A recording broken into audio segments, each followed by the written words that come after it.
C'est la première fois depuis le départ des Russes que des caméras s'approchent aussi près du site de Tchernobyl.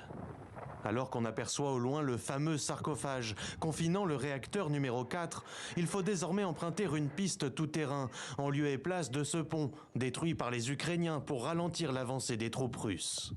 Le 24 février dernier, la centrale tombe entre leurs mains. Ils nous ont entourés de chars et il y avait des avions qui survolaient.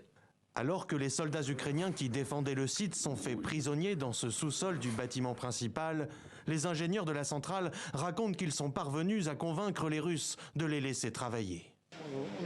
Ici, nous stockons des déchets nucléaires. Si nous avions perdu l'électricité, cela aurait été catastrophique. Des matières radioactives auraient pu être libérées. J'avais peur de ce qui se passerait si je n'étais pas là. Une peur justifiée.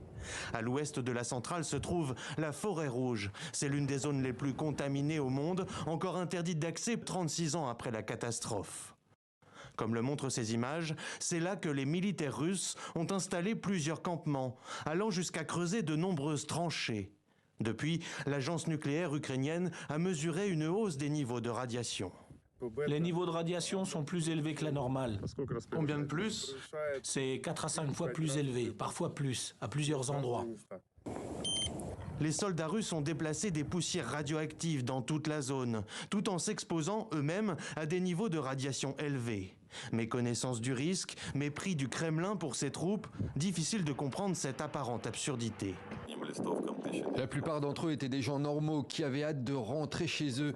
Ils parlaient des négociations en cours. Ils vivaient aussi dans un vide informationnel. Peu importe ce qu'ils entendaient à la radio, ils ne faisaient pas confiance aux informations. D'après l'agence nucléaire ukrainienne, la panique aurait pris les soldats russes aux premiers vomissements et diarrhées, signe caractéristique de contamination. Selon des médias indépendants, ils auraient été transférés à l'hôpital de Gomel, un centre de radiothérapie en Biélorussie.